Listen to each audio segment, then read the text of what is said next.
explosive family drama, the pregnant affair that shook everything. Hey there, drama lovers. Buckle up, because I've got a story that's going to make your jaw drop faster than a pregnant bridesmaid's water breaking at a wedding. Picture this. It's a beautiful sunny day, the perfect for a baby shower. Gifts are piled high, the room is buzzing with excitement, and then bam! I drop a bombshell that turns this cute little party into a scene straight out of Jerry Springer. But here's the million-dollar question. How far would you go to expose a family secret? Would you risk it all to unveil the truth, even if it meant turning your whole world upside down? Well, stick around, because that's exactly what I did, and let me tell you, the fallout was more explosive than Mentos in a soda bottle. Welcome, my fellow drama enthusiasts, to what I can only describe as the craziest family story ever. Seriously, if telenovelas were real life, this would be the season finale that breaks the internet. I'm your host and unfortunate protagonist in this real-life soap opera, and boy do I have a tale to tell. Before we dive in, let me introduce you to our cast of characters. We've got me, your trusty narrator and chaos instigator extraordinaire. Then there's my sister. Let's call her Pregzilla, the star of our show and soon-to-be mom with more secrets than a government facility. Her husband, we'll name him Clueless Carl, is the poor schmuck who has no idea what's coming. And of course, we can't forget the ex-boyfriend turned baby daddy, Mr. Steal Your Girl. Rounding out our ensemble are my parents, aka the enablers, because every good drama needs some misguided supporters, right? Now I need you to buckle up tighter than Pregzilla's maternity pants, because this ride is about to get wilder than a llama on roller skates. Trust me, by the end of this story, you'll be questioning everything you thought you knew about family loyalty, pregnancy hormones, and the destructive power of a well-timed truth bomb. Why will this story leave you shocked, you ask? Well, let's just say it involves a secret affair, a diabolical plan worthy of a Bond villain, and a family showdown that makes the Red Wedding look like a friendly game of charades. So grab your popcorn, settle in, and prepare to have your mind blown. It all started on a typical Tuesday. I was minding my own business, scrolling through my phone, when bam! A text pops up that nearly makes me drop my pumpkin spice latte. It's from my old high school friend, Gossip Greta, and let me tell you, this tea was hotter than my coffee. OMG, I just saw your sister at the mall with her ex. They were looking pretty cozy for someone who's married and preggo. Now, I'm not one to jump to conclusions, but this was fishier than a tuna factory. I mean, my sister Pregzilla was supposed to be picking out onesies with Clueless Carl, not canoodling with her ex at the food court. So I did what any responsible sister would do. I turned into Sherlock Holmes with a smartphone. After days of sleuthing that would make the CIA proud, I had enough evidence to confront Pregzilla.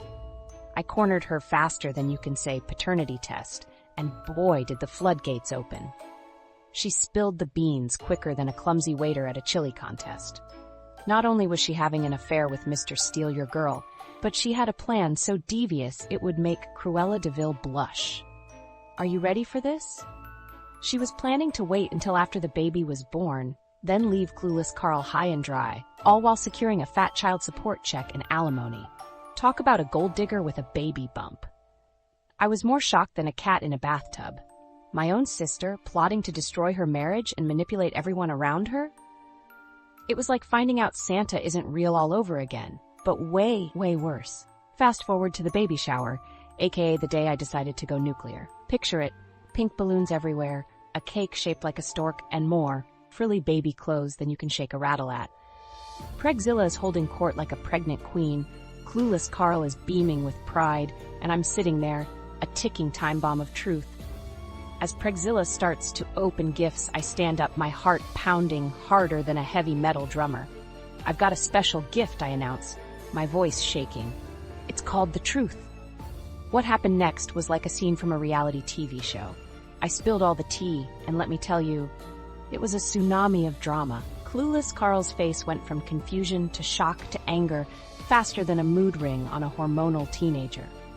Pregzilla started screaming louder than a banshee with a stubbed toe. And the guests? They were eating it up like it was the last piece of cake at a Weight Watchers meeting. Now you'd think exposing a cheating, manipulative sister would make me the family hero, right? Wrong. Turns out, The enablers weren't too thrilled with my truth-telling ways. They went into full damage control mode, trying to turn the whole family against me faster than you can say dysfunctional. But wait, it gets better. They didn't stop at just bad-mouthing me to every relative with a working ear. Oh no, they decided to go full soap opera and try to sabotage my own marriage. Can you believe it? They were spreading lies about me faster than a virus at a kindergarten. There I was, feeling like I was starring in my own personal episode of Survivor Family Edition, trying to dodge their attacks and keep my own relationship from becoming collateral damage. It was exhausting, but let me tell you, it made for some epic Thanksgiving dinner conversations. But as they say, the truth will out. And boy, did it ever.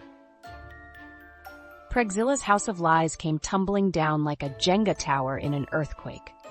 Her affair with Mr. Steal Your Girl became impossible to hide, and her manipulative behavior was exposed for all to see. Clueless Carl, bless his heart, finally saw the light and kicked Pregzilla to the curb, faster than you can say divorce attorney. It was like watching a real-life courtroom drama, but with more pregnant waddles and less objections. Am I wrong here for doing what I did? Either way, in the end, I stood vindicated, like a phoenix rising from the ashes of family drama. Sure, I had to cut ties with my toxic family to protect my own sanity, but sometimes you've got to prune the family tree to keep it healthy, right? Whew, what a wild ride, right? Let's recap this family soap opera. We had a pregnant sister with a secret affair, a clueless husband, a baby daddy ex-boyfriend, enabling parents, and yours truly, the truth-bombing sister who blew it all wide open. It's like Days of Our Lives meets Maury, but with more plot twists. Now, what life lessons can we draw from this family fiasco? Well, for starters, secrets have a way of coming out, usually in the most dramatic way possible. And sometimes, being the truth teller means being the bad guy, at least until everyone realizes you were right all along. Oh, and never underestimate the power of a well-timed revelation at a baby shower. But here's where it gets interesting. I want to hear from you. Have you ever been caught in the crossfire of family drama? Or maybe you've been the one to drop a truth bomb? Share your stories in the comments below. Let's turn this comment section into the juiciest confessional ever. If you enjoyed this roller coaster of family drama, don't forget to smash that like button, harder than Pregzilla smashed her marriage vows. Hit subscribe faster than clueless Carl, hit up that divorce lawyer, and ring that notification bell like it's announcing the next family scandal. And here's a little teaser for next week's video. Ever wondered what happens when a bridezilla meets her match in a groomzilla? Trust me, you won't want to miss it. It's got more drama than a Shakespeare play and more plot twists than a pretzel factory. Until next time, keep it real, keep it dramatic, and remember, family may be forever, but so are the stories we tell about them. Peace out, drama lovers. My brother-in-law confessed his love for my wife. Hey there, YouTube. Buckle up, because I've got a story that's going to make your family drama look like a walk in the park. Trust me, I couldn't make this up if I tried. So picture this. It's a beautiful sunny day. I'm having lunch with my wife and my brother-in-law, and everything seems perfectly normal.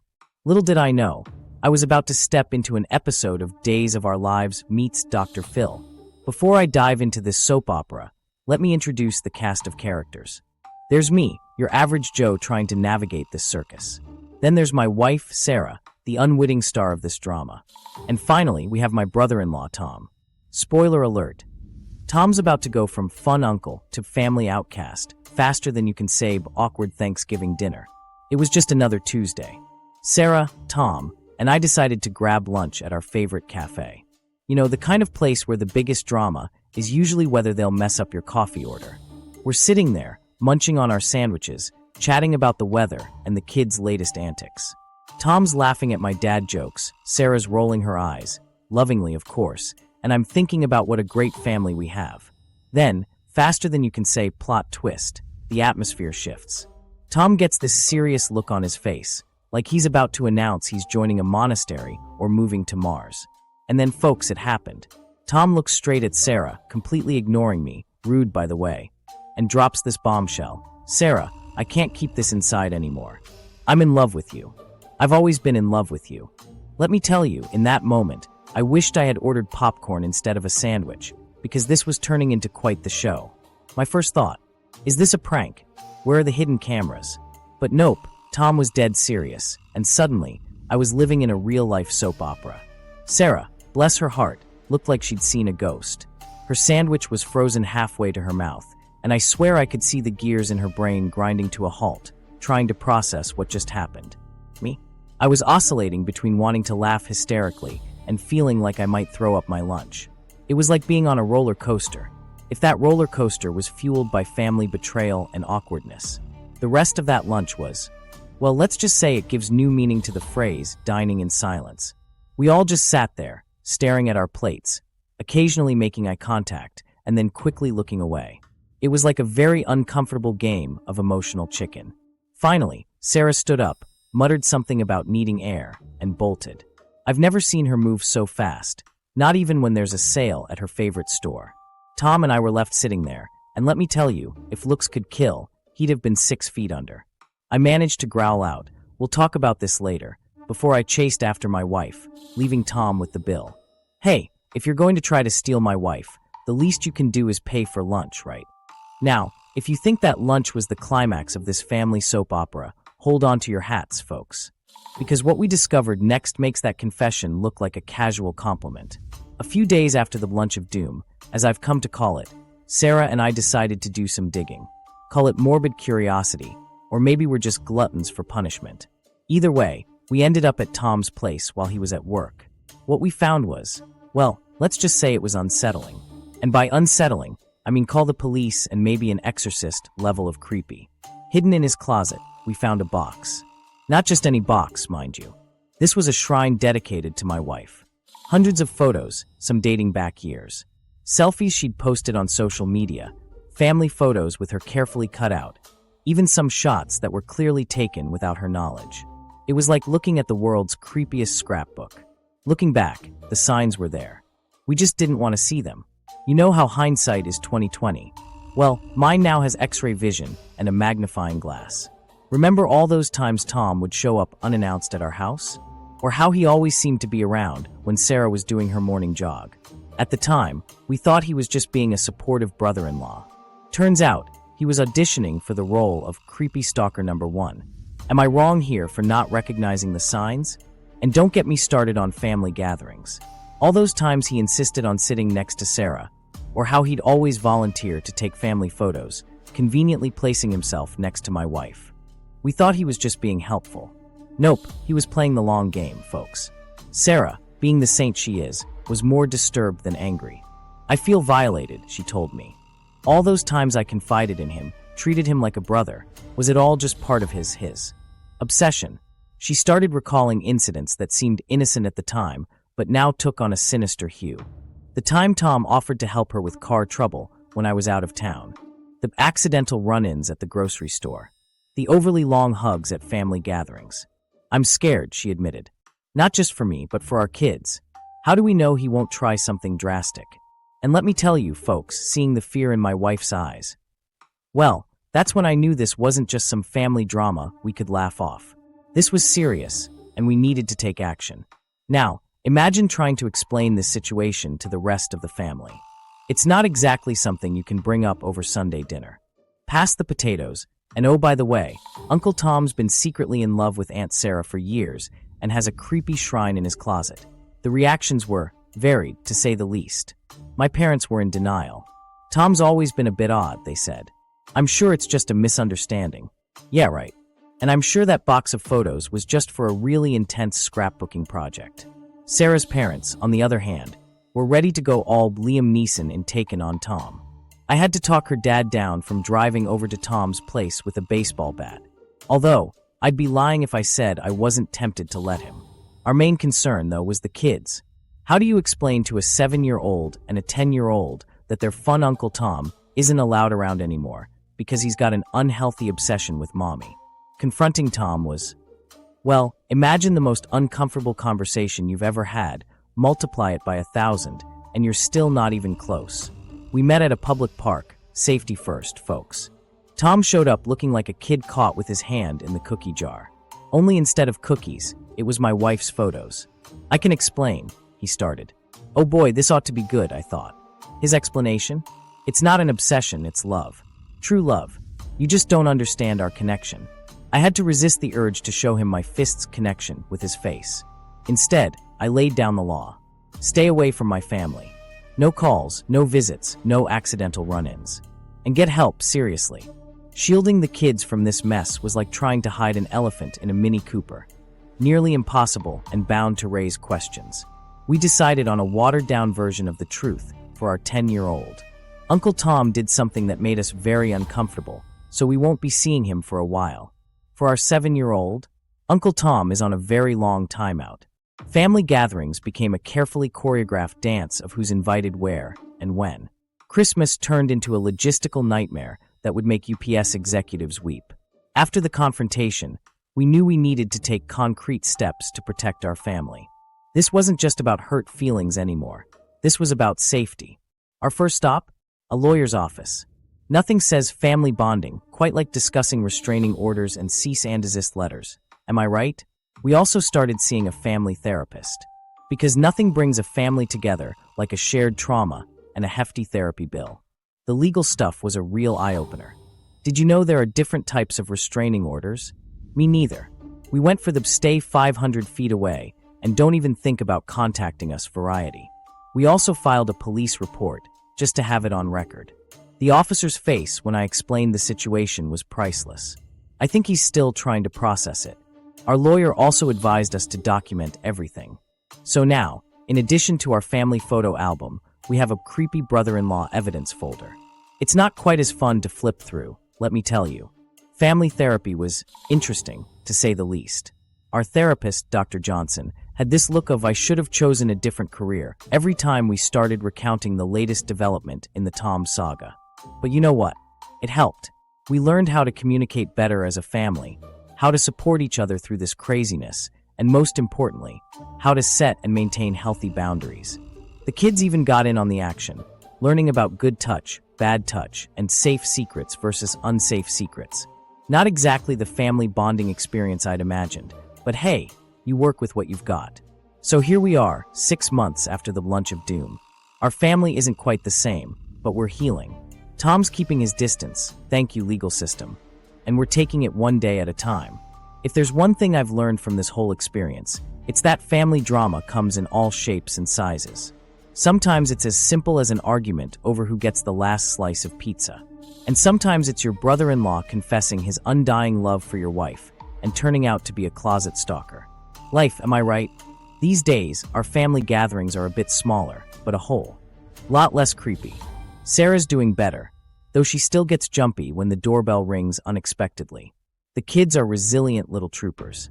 They miss their uncle, but they understand, as much as kids can, that sometimes grown-ups make bad choices and have to face the consequences. As for me, well, I've developed a newfound appreciation for boring family get-togethers. Trust me, boring is severely underrated. We're hopeful for the future, cautiously optimistic that Tom will get the help he needs, and that someday a long, long time from now, we might be able to have some kind of relationship again. But for now, we're focusing on our little family unit, keeping each other safe, and finding the humor in life's craziest curveballs. Because at the end of the day, if you can't laugh at your brother-in-law's secret shrine to your wife, what can you laugh at? Ever wanted to fire your customer? Here's how. Imagine this for a moment. You're behind the counter at your local coffee shop, minding your own business, when suddenly a wild Karen appears. She's huffing and puffing about her latte being 2 degrees too cold. You're thinking, lady, I don't control the laws of thermodynamics. But instead of cowering in fear, what if I told you there's a way to turn the tables? Stick around, because I'm about to spill the beans on how we found the perfect recipe for dealing with these caffeine-crazed complainers. Hey there, fellow coffee enthusiasts and retail warriors. I'm your friendly neighborhood barista, and boy, do I have a story for you. Welcome to my world of frothy lattes, sleep-deprived college students, and the occasional customer who thinks they're the reincarnation of Gordon Ramsay. Now, let me paint you a picture of my weekend gig. It's me, a high school student just trying to earn some pocket money, my buddy James, who's technically my boss but more like a partner in crime, and Danielle, our college student comrade in arms. We're just 3 kids trying to navigate the treacherous waters of customer service. armed with nothing but our wits and a decent espresso machine. But here's the kicker. We've stumbled upon a secret weapon that's so ridiculous, so outrageous, that it just might work. We call it the fake firing. It's our nuclear option for dealing with those customers who seem to have woken up on the wrong side of, well, the entire universe. Now I know what you're thinking. Is this hilarious or horrible? Well, my caffeine-powered friends, that's exactly what we're here to figure out. So grab your favorite mug, settle in, and let's dive into the great coffee shop charade. Let me set the stage for you. It's a typical Saturday at our little coffee shop. The air is thick with the aroma of freshly ground beans and the sweet scent of pastries. I'm behind the counter, my trusty apron on, ready to caffeinate the masses. Now, most of our customers are great. They're the bread and butter of our business, coming in for their daily fix with a smile and a please and thank you. But then, there are the others. You know the type. They come in with a storm cloud over their heads, looking for any excuse to rain on someone's parade. On this particular day, I'm minding my own business when in walks Mr. Grumpy Pants. He orders a coffee, and I serve it to him straight from the machine, piping hot. But apparently, it's not hot enough for our caffeine connoisseur. This coffee is colder than my ex-wife's heart, he bellows. Okay, he didn't actually say that, but wouldn't it have been great if he did? I try to explain that the coffee is fresh from the machine, but he's not having it. He's ranting and raving like I've personally insulted his entire bloodline. I'm standing there thinking, dude, it's just coffee. Did you wake up on the wrong side of the coffee bean or what? Just as I'm considering whether I can fit inside the espresso machine to escape, in swoops James, our hero of the hour. He's got this look on his face that says, "It's showtime, baby!" James, in his most authoritative voice, which, let's be honest, is hilarious coming from a fellow high schooler, says, "Sir, is there a problem here?" Mr. Grumpy Pants starts unloading on James too, probably thinking he's found a more worthy opponent for his coffee crusade. But James? Oh, James has other plans. He turns to me, his face a mask of stern disapproval. I swear I saw him fighting back a grin and says, "OP, this is unacceptable. You're fired." Now remember, folks, this is all an act. But let me tell you, I deserve an Oscar for my performance. I start with the waterworks, pleading, "No, please don't fire me. My family needs the money. I need this job. Please." James is playing it up too, telling me to take off my apron and leave. He's like a teenage Gordon Ramsay, minus the actual authority, and plus a whole lot of hidden laughter. And then, my friends, we witness a miracle. Mr. Grumpy Pants starts to backtrack faster than a cat who's accidentally walked into the dog park. "It isn't that big of a problem," he stammers. "You don't need to fire her over it. I didn't mean it." James, still in character, replies, "No, we pride ourselves on the best customer service." He's laying it on thick, and I'm still sniffling in the background like I've just lost my last hope in the world. The transformation is beautiful to watch. This guy, who moments ago was ready to declare war over the temperature of his coffee, is now advocating for my job. It's like watching a nature documentary where the lion suddenly decides to become best friends with the gazelle. Now, I'd love to say this was a one-time thing, a flash of brilliance never to be repeated. But oh no, my friends, we had stumbled upon coffee shop gold, and we weren't about to let it go. From that day forward, whenever a customer would lose their temper at Danielle or me, James would swoop in like a caffeinated superhero and fire us on the spot. And let me tell you, the results were consistently hilarious. We've had people go from fire-breathing dragons to apologetic puppies in the span of seconds. It's like watching a real-life version of those Snickers commercials. You're not you when you're hangry for coffee. The best part, almost every single time, the person who came in ready to bite our heads off ends up apologizing.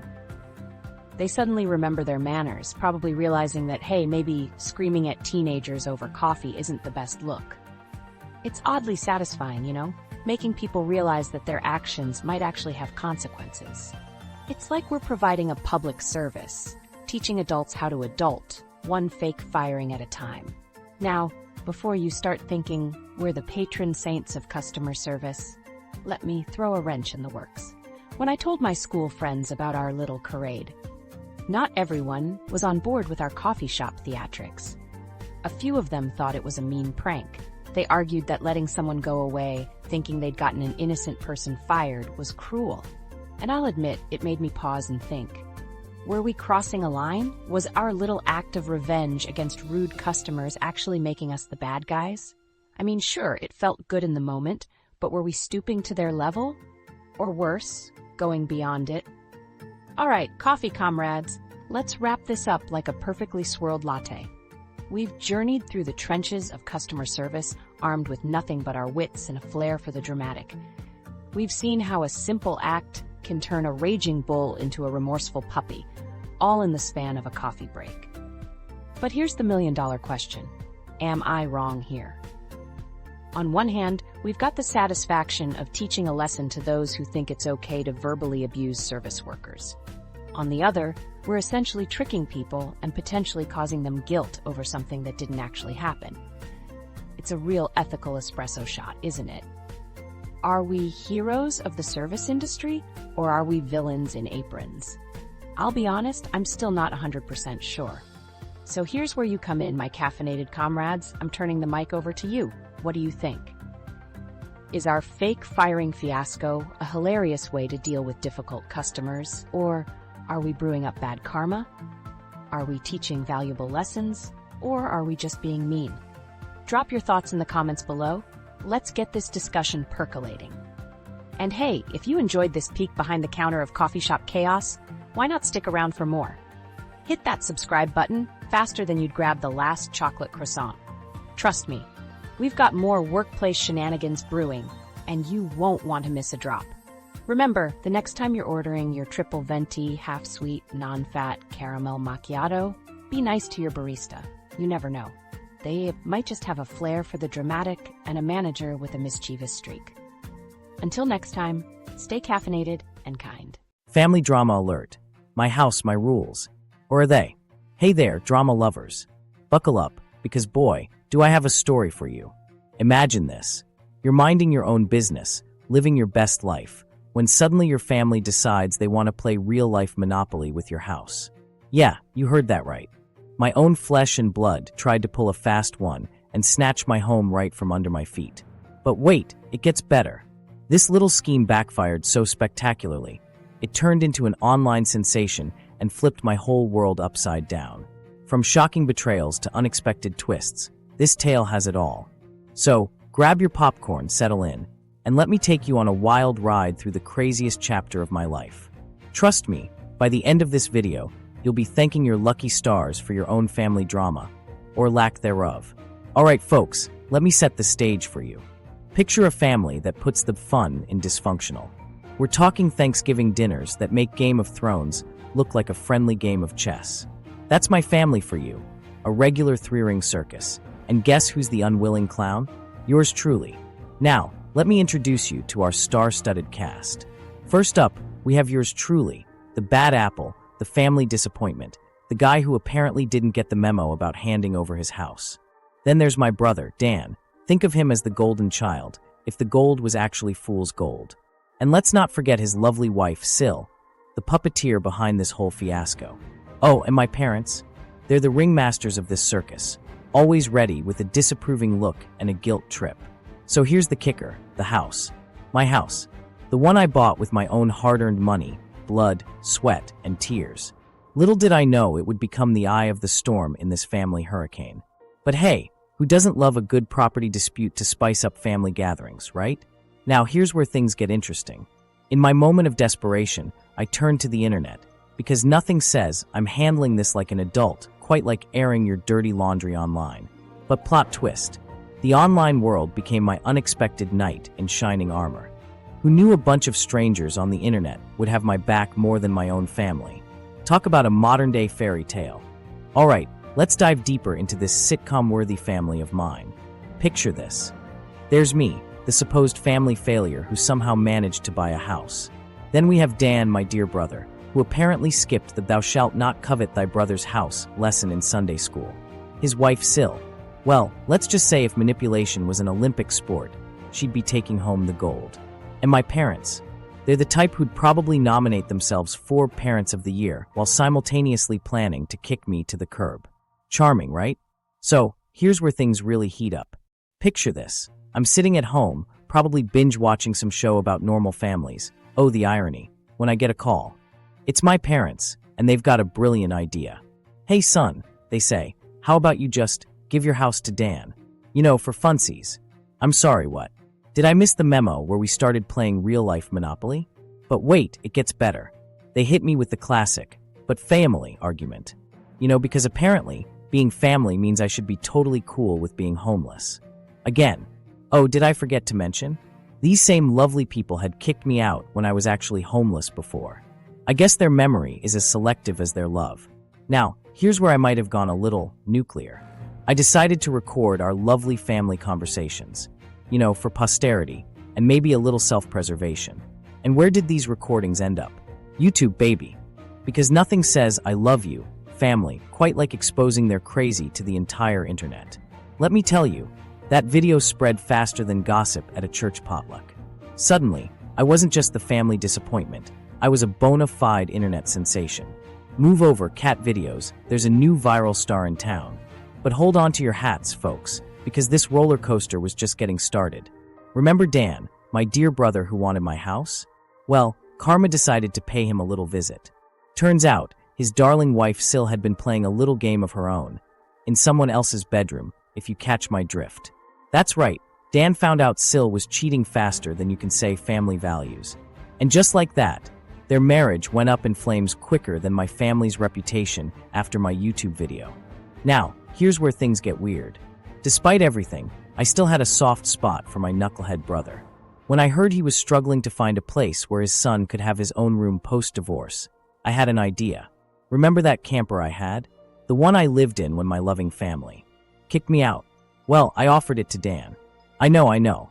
You're probably thinking, are you crazy? And maybe I am. But hey, what's family for if not to lend a hand when they've hit rock bottom? Even if they tried to steal your house just a hot minute ago. But wait, this story isn't over yet. Enter Sil, stage left, with vengeance in her eyes and eggs in her hand. That's right, my dear ex-sister-in-law decided to pay me a visit. And by visit, I mean she showed up at my house, screaming like a banshee and throwing enough eggs to make an omelet for the whole neighborhood. Let's just say, the local police got a kick out of that police report.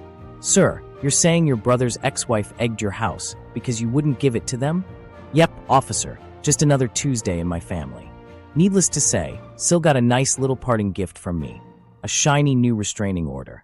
Nothing says, thanks for the memories, quite like legal documentation. Am I right? Now, you'd think after all this, my parents would be begging for forgiveness, right? Well, kind of. We've reached this weird détente where they've stopped asking for my house progress. But family dinners are still more awkward than a cat in a doghouse. But hey, at least now when they ask, how's life? I can honestly say, well, no one's tried to steal my house lately, so pretty good. Alright folks, let's recap this wild ride, shall we? We've had attempted house theft, viral videos, a cheating scandal, divorce, unexpected kindness, egg attacks, and a sprinkle of reconciliation. If this were a soap opera, we'd be winning all the daytime Emmys. So, what have we learned from this family chaos? Well, for starters, always check your family's motives when they suddenly want to help you with your assets. Secondly, the internet can be a surprisingly effective tool against entitled relatives. And lastly, no matter how crazy your family is, there's always room for a plot twist, both good and bad. Now, here's the real kicker. Despite all the drama, screaming matches, and egg-related incidents, my relationships have evolved. Dan and I, we're actually on speaking terms now. My parents, well, let's just say they've developed a healthy respect for my property rights. And Sil, well, she's respecting that restraining order, so that's something. Am I wrong here for taking things in this direction? You be the judge. Anyway, if you've enjoyed this roller coaster of family drama, don't forget to smash that subscribe button. Trust me, with my family, there's plenty more where this came from. And hey, stay tuned for our next video, when pets inherit millions. My uncle's chihuahua is richer than me, because if you thought this story was wild, wait until you hear about Fluffy the millionaire. Until next time, keep your houses locked, your eggs in the fridge, and your crazy relatives at a safe distance. This is your boy signing off from the family circus. Peace out. My mom's shocking plan to give away my baby, and the unbelievable reason why. I always thought my mom was a little quirky, but nothing could have prepared me for the day I found out she was trying to give away my baby. Yeah, you heard that right. My own mother was secretly plotting to put my newborn up for adoption. Talk about family drama. Let me set the scene for you. Picture this. I'm a glowing new mom, still basking in that new baby smell and surviving on 2 hours of sleep. My husband and I are over the moon with our little bundle of joy. Everything seems perfect. Well, almost everything. You see, my sister was about to get married, and apparently my mom thought my baby was going to be the ultimate wedding crasher. But before I spill all the tea, let me warn you. This story is so wild, you might think I'm making it up. Trust me, I wish I was. It all started on what should have been a normal Tuesday. I was knee-deep in dirty diapers and spit up when my phone buzzed. It was a message from an adoption agency, thanking me for my interest in their services. At first, I thought it was just another spam message. Like those emails from Nigerian princes wanting to share their fortunes. But as I read on, my heart sank. They were confirming an appointment to discuss placing my 2-week-old son for adoption. I blinked, rubbed my eyes, and read it again. Nope, still there. I felt like I was in some kind of twisted Twilight Zone episode. I immediately called the agency, thinking there must be some mistake. That's when the truth came crashing down like a stack of baby blocks. The woman on the phone cheerfully informed me that my mother had been in touch with them, acting as my representative. Let me tell you, I nearly dropped my phone in the diaper pail. Now, you might be wondering, what kind of grandmother tries to give away her grandchild? Well, buckle up, because we're about to dive into the mind of a woman who thought The Handmaid's Tale was a parenting guide. Step 1 of my mom's master plan: contact adoption agencies pretending to be me. Check. Step 2, schedule appointments to discuss adoption. Check. Step 3, somehow convince me to hand over my baby without me noticing. Work in progress? Did she think I wouldn't notice if my baby suddenly went missing? Was she planning to replace him with a Cabbage Patch Kid and hope I wouldn't spot the difference? The legal implications of this whole scheme are mind-boggling.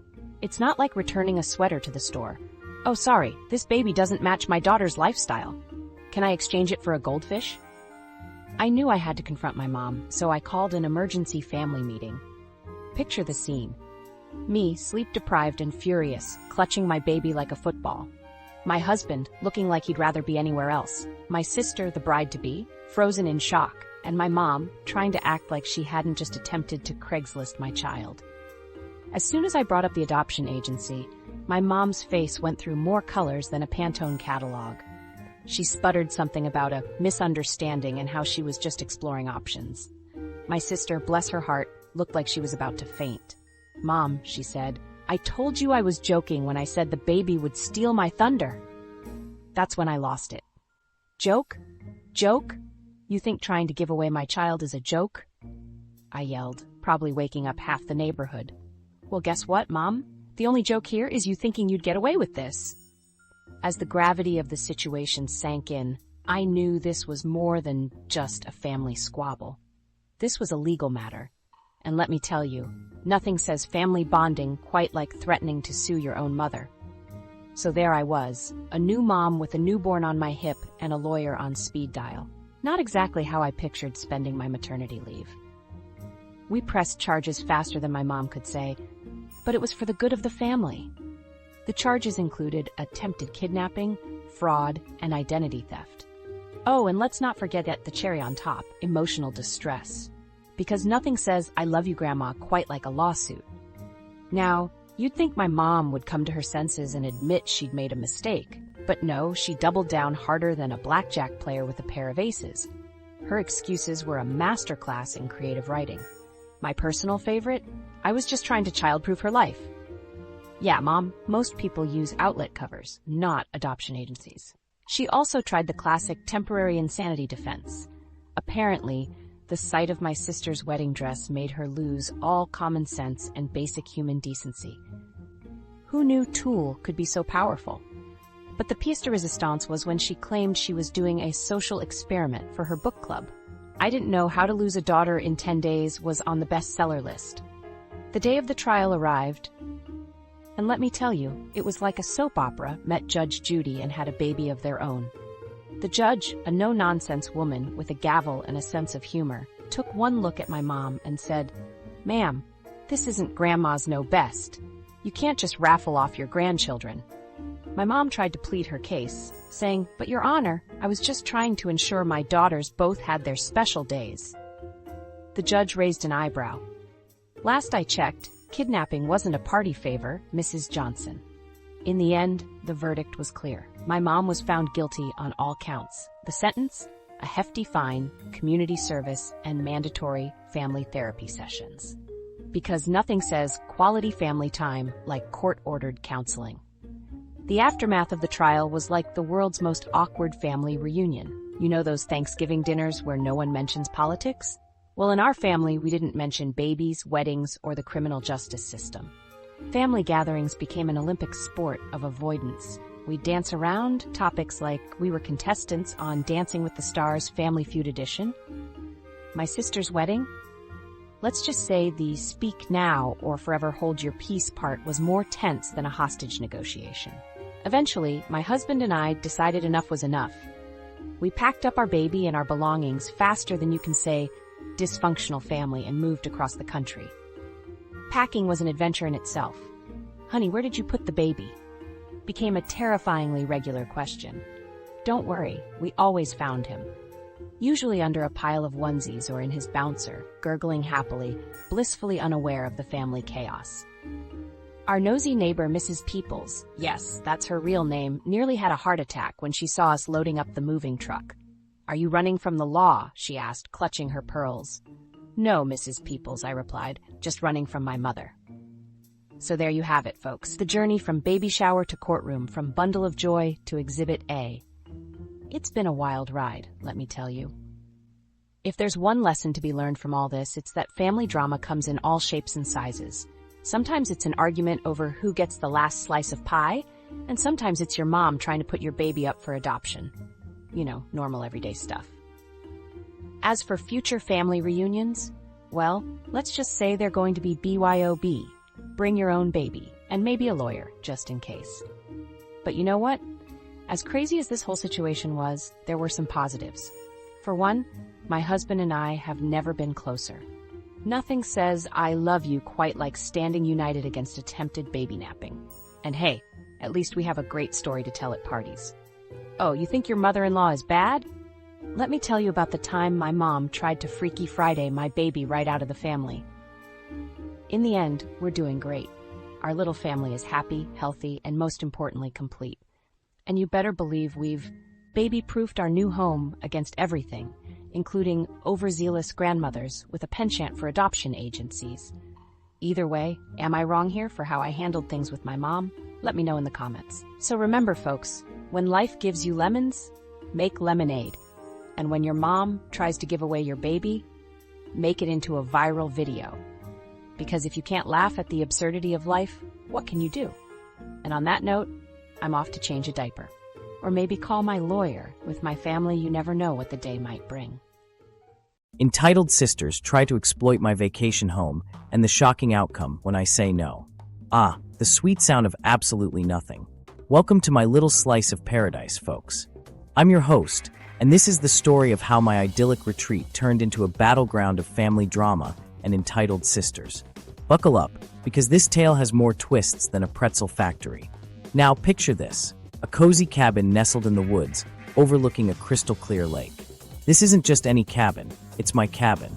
I bought it with my hard-earned money, blood, sweat, and maybe a few tears, mostly from stubbing my toe during renovations. But here's the kicker, I'm a nice guy, so I let my parents use it whenever they want. You know, because that's what good sons do, right? Little did I know, my act of kindness would open the floodgates to a tsunami of family entitlement. Enter my sisters, stage left, with dollar signs in their eyes and schemes that would make a soap opera writer blush. It all started on a Tuesday. Or was it a Wednesday? Doesn't matter. What matters is that my phone rang, and on the other end were my sisters, entitled Elsa and demanding Daphne. Names changed to protect the not-so-innocent. "Hey bro," Elsa chirped, her voice dripping with faux sweetness. "We've got the most amazing idea. I should have hung up right then and there. But no, I had to be polite. "Oh yeah, what's that?" Daphne chimed in. "We want to rent out your cabin. Think of all the money we could make." I nearly choked on my coffee. "We? You mean me, right? It's my cabin. Don't be selfish," Elsa scolded. "We're family. What's yours is ours." Hold up. When did I sign up for this communist manifesto of family assets? Last I checked, my name was on the deed, and my bank account was significantly lighter because of it. "Absolutely not," I said, trying to keep my cool. "The cabin is for family use, not a business venture. You'd think I'd just canceled Christmas." The gasps on the other end of the line were so dramatic, I half expected an Oscar nomination. "But why?" Daphne wailed. "Don't you want to help your sisters make some extra cash?" I took a deep breath. "Look, I bought this place as a retreat, for relaxation, not to turn it into a budget Airbnb run by my sisters. You're so selfish." Elsa snapped. "We have just as much right to use it as you do." "Actually," I countered, "you don't. It's my property, my decision. End of story." The line went silent for a moment. Then came the explosion. A torrent of insults, guilt trips, and threats flowed through my phone like a river of entitlement. Little did I know, this was just the beginning of my cabin fever nightmare. In the days that followed, my sisters launched a full-scale assault on my decision-making skills. They enlisted our parents, cousins, and probably would have called our long-dead great-grandmother if they could have figured out how to conduct a seance. Text messages flooded my phone. "You never support your family. We're telling Mom you're being mean. Don't you love us?" But wait, there's more. My sisters, not content with their own brand of crazy, decided to bring in the big guns, their husbands. Picture two guys who think they're Tony Soprano but have the charm of a wet sock. Brother-in-law number one, let's call him Burly Bob, left me a voicemail that was 90% heavy breathing and 10% vague threats. Brother-in-law number two, Sneaky Steve, took a more subtle approach. He tried to convince me that letting them rent out the cabin was actually a brilliant tax write-off. Nice try, Steve, but I'm pretty sure family handouts isn't a category on my 1040. The family tension was so thick you could cut it with a knife. Hell, you'd need a chainsaw at this point. Just when I thought things couldn't get any worse, they did. In spectacular fashion. It was a quiet Sunday afternoon when I got the call from my neighbor, Old Man Jenkins. Yes, that's his real name. Sometimes life really does imitate Scooby-Doo. "Son," he drawled, "there's been some commotion at your cabin. Saw two fellas break in. Thought you ought to know." My heart dropped faster than a skydiver with a faulty parachute. I jumped in my car and sped to the cabin, breaking several traffic laws and possibly the sound barrier. What I found looked like a scene from a frat party gone wrong.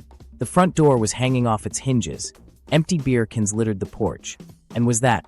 Yep, that was a pair of tidy witties flying from the flagpole like some sort of trashy surrender flag. Inside was even worse. Furniture overturned, walls scratched, and a mysterious stain on the carpet that I'm pretty sure came from something that used to be alive. And there, passed out on my couch like two overgrown, entitled Goldilocks, were Burly Bob and Sneaky Steve. Now, I'm generally a pretty chill guy. But seeing my sanctuary trashed by these two meatheads, that was the last straw. I called the cops faster than you can say family discount. The look on Bob and Steve's faces when they were rudely awakened by the boys in blue? Priceless. If only I'd had the presence of mind to snap a picture for this year's Christmas card. As they were being led away in handcuffs, Steve had the audacity to slur, "But we're family. You can't do this." "Oh, buddy. Watch me." The officers informed me that breaking and entering, vandalism, and being a general nuisance were all on the table. Who knew that entitled in-law syndrome wasn't a legal defense? Well, folks, you can imagine the family shitstorm that followed. It was like someone had taken a drama bomb and detonated it right in the middle of our family group chat. My sisters were in full meltdown mode. They alternated between begging me to drop the charges and threatening to never speak to me again. Honestly, that second option was starting to sound pretty good. How could you do this to family? They wailed. Funny, I replied. I was about to ask your husbands the same thing. At first, I was dead set on pressing charges. I wanted justice, damn it. I wanted to see Burly Bob and Sneaky Steve in orange jumpsuits, learning the true meaning of family bonding in a 6x8 cell. But then my lawyer, and voice of reason, stepped in. He suggested we try to settle this out of court. Something about preserving family ties and avoiding a Jerry Springer-esque trial. Spoil sport. So we sat down, me, my sisters, the brothers-in-law, and enough tension to power a small city. After hours of negotiation and several stress-eaten pizzas, we hammered out a deal. The terms were simple. Bob and Steve would pay for all damages to the cabin. And I mean all damages. Even that weird stain that I'm still afraid to identify. A mutual restraining order. They stay away from my property, and I stay away from, well, them. My sisters and their husbands would attend entitlement anonymous meetings. Okay, I made that last one up, but a guy can dream, right? Now, I'd love to tell you that this whole ordeal brought our family closer together. That we all learned a valuable lesson about respect and boundaries. But let's be real, this isn't a Hallmark movie. The family dynamic shifted like tectonic plates after an earthquake. I became the black sheep, the party pooper, the guy who chose money over family. Never mind the fact that it was my property, my rights, and my peace of mind at stake. Some family members sided with me, recognizing the sheer audacity of my sister's demands. Others, well, let's just say I'm no longer on some Christmas card lists. As for me, I've mastered the art of selective hearing when it comes to family gossip. I've also become best friends with the block button on my phone. Family gatherings? Let's just say I suddenly developed a passionate interest in solo hiking trips that coincidentally fall on major holidays. So there you have it, folks. The sordid tale of how my peaceful lake cabin turned into ground zero for World War family. From entitled demands to B&E, it's been a wild ride. What did we learn from this little adventure? Well, for starters, no good deed goes unpunished, especially when it comes to family and property. Secondly, entitlement is a hell of a drug, folks. Just say no. And lastly, invest in a good security system. Seriously, it's cheaper than family therapy and more effective than reasoning with entitled siblings. Camera pans out to show the narrator sitting on the porch of the now peaceful cabin. Oh, and in case you're wondering, yes, I still have the cabin.